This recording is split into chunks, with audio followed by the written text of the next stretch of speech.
Hey guys, the Philippines definitely broke me. It's I've always wanted to go. I've always had the mind to go and and plan, and I was planning for years and years ahead before even going. And I would be watching videos and budgets and stuff like that, and excited about it. And I had a really decent job, so I was planning and saving. And in fact, I was working towards getting my house ready. Had the top floor basement suite going, and then I had a shed, and I actually started making that into my living quarters. Step by step. I was 15 years away from retirement at that stage, and I was already planning quite a while prior to that. But I was at that stage, just starting to get my shed going and stuff like that, and actually, it was the job I had was, like I said, very, very great for that, because I was in a unique position that if I were to stay there until I retire, the house would end up being mine. And so I was, like I said, preparing it and getting the shed ready and being way ahead of the game budget wise and everything like that. Super, super fantastic. And then something really dramatic happened. And I don't want to touch too long into that segment. I'm sure I might make future videos on it, but I basically lost that position and had to step away from it. And it was hard. It was definitely hard and mentally draining. Okay, so anyway, tough subject. But I ended up going to the Philippines, and I ended up going back and forth for a while, for a few years. But I just couldn't find my zone, my what I'm happy. I mean, it was a significant change. Okay, really, from planning to going there to the Philippines, being really well prepared, way ahead of the game, to that monkey wrench. And I want to say, there's a saying: you want to make God laugh, make plans. In any case, so I started going back and forth, and I would spend 6 months there, 6 months back, and there was a lot of things I found value there. It was great. It was a difficult transition. Okay, and then I made a little shift in my mental thinking after going back and forth, because I was focusing on what I lost, and that was significant, and I wasn't focusing on what I was gaining. And my plan always was to go to the Philippines when I retire. So, and like I said, that was, 15 years earlier. This happened when I was 50, and I can't retire until I'm 65. So that little shift in mentally thinking what I was gaining.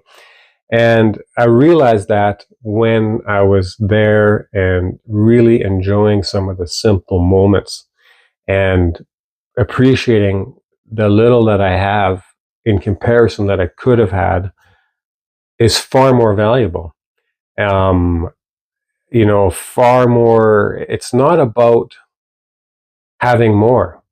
It's about enjoying more, living more, feeling more, and that's where I would say the Philippines definitely broke me on that train of thought and brought me out. Now, I'm not saying I might stay in the Philippines forever, or I might choose another country. I might go. What I am saying is that was the country that always broke me free in that respect. Okay, culture is wonderful, the simple way of life, and I'm also going to touch base on that. For any of you guys that you think that you can't do this, can't make a significant change, I'm telling you, you can. Okay, and I'm telling you that you don't need everything that you think you need.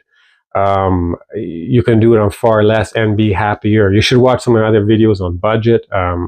They're fantastic as far as I'm concerned.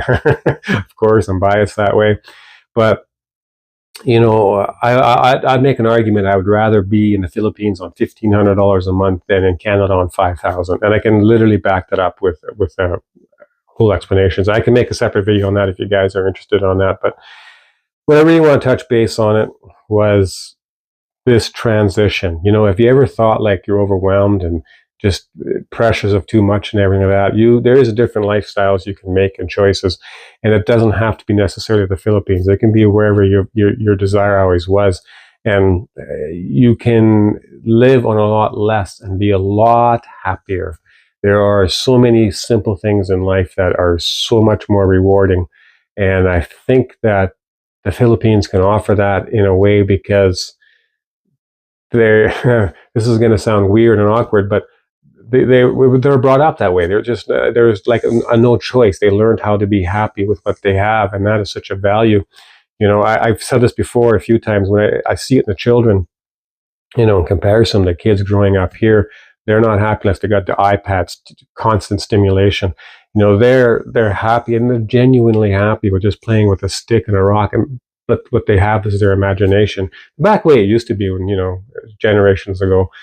So these are things I just want to kind of put out there and share that with you. And I'm really trying to get my channel to grow. If you thought this was in any way resonated with you or interesting and you'd like to learn more, I really would appreciate subscribe, forward this to someone else, share it with somebody else that you think would care for this, and appreciate your guys' support. Please leave a comment. It really does help the algorithm as well. And let me know what I'm missing or something like that, or what else you want to touch base. But basically, my channel is going to be dedicated to this kind of stuff and my journey and my ventures and where it all takes me. All right, guys, have a great day.